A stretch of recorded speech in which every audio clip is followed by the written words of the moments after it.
Hey guys, welcome to a new update video by me, yours truly, Amaz. And right now, there's some special news that came out, okay? It's from Blizzard, and it says that a year of Mammoth proportion. So basically, the year of the Kraken is done, and now we have the year of the Mammoth. So what does that mean for people who are just, looking at this news and it's all fresh and new? Well, the short term is that the rotation is happening. So we are no longer playing any Blackrock Mountain, Grand Tournament, and League of Explorer cards because they're all going to be shifted to Wild, which is cool, right? I mean, I'm kind of don't want to see any more Flame Wakers and Emperor Thorazons. Grand Tournament had Grand Tournament had Dr. Six as in Mysterious Challenger, but Mysterious Challenger is kind of out of the meta. But the thing is, it's good because we're getting a fresh meta, right? Everything's going to be new. The only cards that are going to be kept in standard right now would be the newest expansions. So that would be Karazhan, Whispers of the Old Gods, the new set that's going to come out, and Classic. It's Classic and Basic, that kind of thing. So those are the only sets that are going to be the standard format, which is like the competitive format, if you may. So that's cool. So that's basically what I said here. Damn, I should have just read this, and then I didn't have to paraphrase. God. Anyways, that's basically what I said. Anyways, some classic cards are now wild and can't be played in standard. So basically they said that, okay, some classic cards are a little bit too overpowered, and if they are kept in the system, then people will always play these cards instead of the new cards that Blizzard makes. So it's going to be very stale and whatnot. So that's why they introduced this Classic Hall of Fame. So some cards are, you can't play in standard anymore. Starting with Azure Drake. Alright, so the Azure Drake, personally, I think, it's a card that goes into every single deck, right? Every deck plays Azure Drake because it's a 5-mana 4/4 draw card, which is already insane. Right? It might not be playable insane, but once you've thrown the spell damage into it, then it gets really good.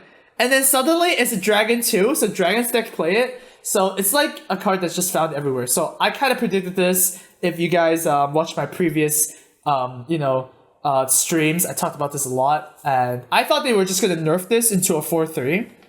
But they ended up just deleting this from the standard meta. So that's fine. I'm actually pretty glad about that. The second one is Sylvanas. Now, I didn't really expect Sylvanas to be deleted from standard because Sylvanas had a big history.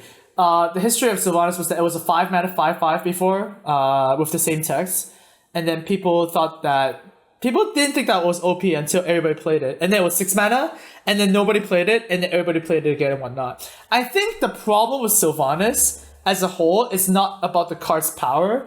It's about just the play style, right? Every time you build a deck or every time you play a meta, you're always gonna see Sylvanas and okay, I have to kind of consider this thing. I had to play around Sylvanas and whatnot. So I'm okay with this. I don't really care if Sylvanas is in the meta or not, I think. What I predict though is that there's gonna be Sylvanas version 2 in the new set. They're gonna go oh, this is a new version of Sylvanas. Sylvanas High Elf or something that's a little bit different. And that's what I predict right now. So let's throw down that prediction right now here. Oh my god. This one's a little sad. My favorite, dearest card, Ragnaros the Fire Lord, is no longer able to be played in constructed tournaments. It says here, it's played in both control and mid-range, and also as a finisher in aggro. Rag is just too strong, right? It just fits in so many decks. And the fact that it can just randomly hit face means that you can actually play 8 mana Pyroblast for 8 in any class, right? So I agree that it is really strong, but personally I'm a little bit sad because I think every tournament I won in my Hearthstone career involves Ragnaros. So, yeah. That is a little bit sad. I don't think this card was overpowered or anything, but I guess since this card could fit in so many decks, there was the Dragon Warrior, there's also every single control list, there's also Shaman started playing this as well, Rogue started playing this as well. Temple Mage played this. Everybody just played this, right? So yeah, I guess it makes sense. But poor Rag, I love you, bro. I love you. PO is a very interesting deletion, I guess, because as a I agree that Power Overwhelming and So Far shouldn't be given into the same class, because that, I mean, you guys know, right? The back, Zulok is there's just so much burst, right? They have So Far, they have PO, they have Doomguard and everything, and even the control warlocks like Reno Lock or Canlock, they play PO too because of Leroy because they have Leroy Power Overwhelming Shenanigans. How hard is that to say? That was really difficult. But yeah, I guess it makes sense. So yeah, PO is gone. Not much to say about that other than Warlock decks need to be a little bit more creative. This change might actually kill a lot of Warlock decks. I don't imagine a deck. I can't imagine a deck right now that doesn't play PO in Warlock, right? Every single viable Warlock deck plays PO. The only one that didn't play PO was Mally Lock. Mally Lock didn't play PO. It played 2 Soulfires, 2 Dark Bombs in its time, and stuff like that. But man, Warlocks got really screwed over with this delete. Ice Lance, on the other hand, kind of makes Freeze Mage a little bit worse. Because Ice Lance was just a 1 mana card that deals damage is really strong because a spell damage affects it, right? And for this card to deal 4 damage, it kind of reminds you of the PO, right? Like, Blizzard basically in this article is saying that, we made a mistake. 1 mana deal 4 damage is a little bit too powerful, right? 1 mana cards should not be able to do that much. But imagine if you have 1 mana for 1 minion that's charge, right? That dies the end of turn. Is that a good design? Not really, right? So that's why Ice Lance is getting removed, I guess. So Freeze Mage is gonna need some other creative juices, and it's fine personally because Ice Lance. It's fine honestly because Freeze Mage was a class that people can be deemed not interactive because of Ice Block, and then you stall a turn, and then you just throw all the spells at your face and whatnot. But basically, you guys see a theme, right? 1 mana deal 4 is too much. And finally, my most hated card in the whole game. If there's one card that I hate more than Conceal, is the Rogue class because they have to Conceal, right? This card is the definition of uninteractable. It gives you minion stealth, right? I don't really care if it's next turn or forever or just 1 minion or whatnot. I hate this card, and I'm so happy it's gone because Hearthstone is an interactive game, okay? And if you want to play Miracle Rogue, sure, play Miracle Rogue. Just that your auctioneer could get killed, right? This removal actually kind of buffs Priest. Now that Priest doesn't just auto die to rogues, but then that's not really saying much because we actually don't know. If you look at all the 6 cards that were removed, most of them actually do buff Priest. I mean, if you look at Azure, right? That was Priest's Achilles heel or something, right? Priest cannot kill Azure. So, interestingly enough, I kind of like the nerfs because Priest just got, inadvertently buffed because the other class got shafted. It's fine. So that's how I look at these changes at least. I'm okay with most of these changes. I agree with most of these. I just don't like removing cards from standard instead of just changing them up. I mean, Conceal could be 3 mana. I think that would be fine. But I guess they just didn't want people to always see the card, so that's fine. All right. So what does this say?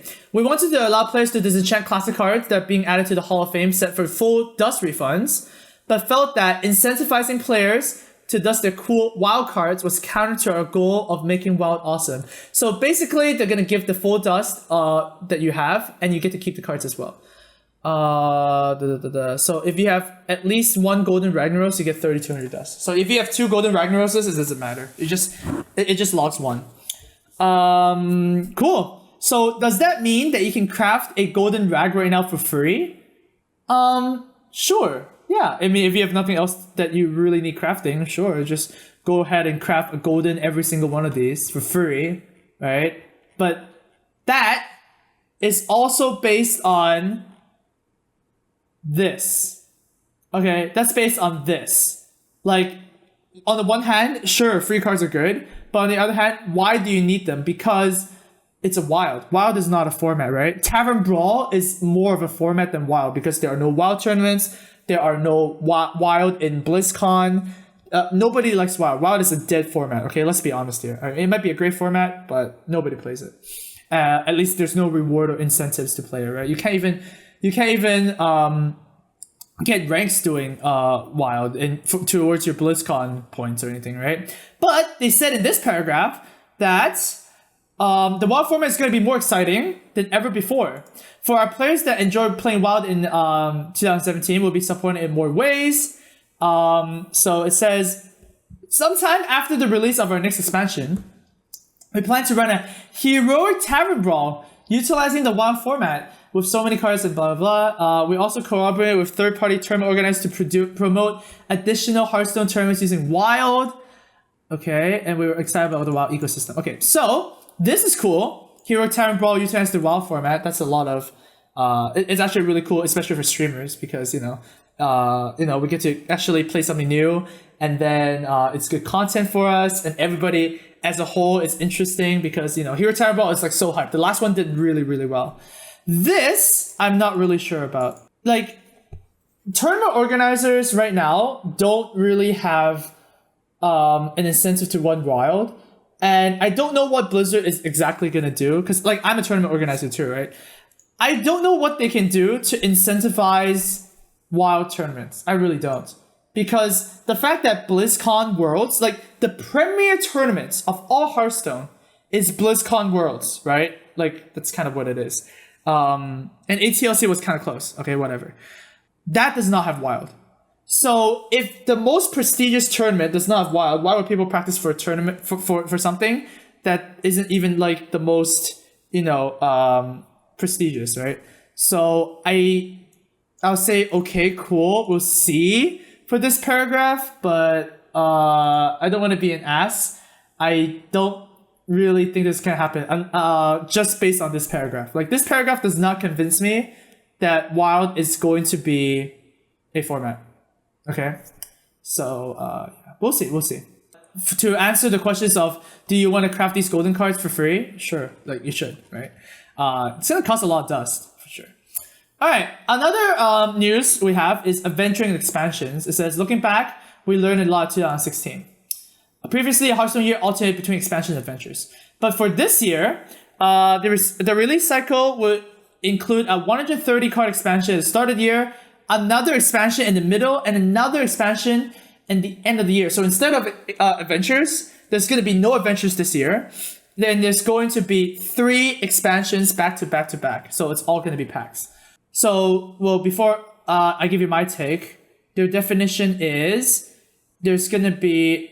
adventures are good, but then they want to make more cards.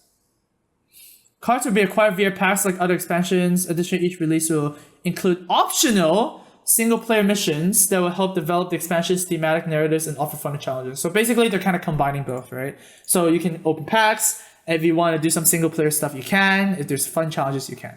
Okay.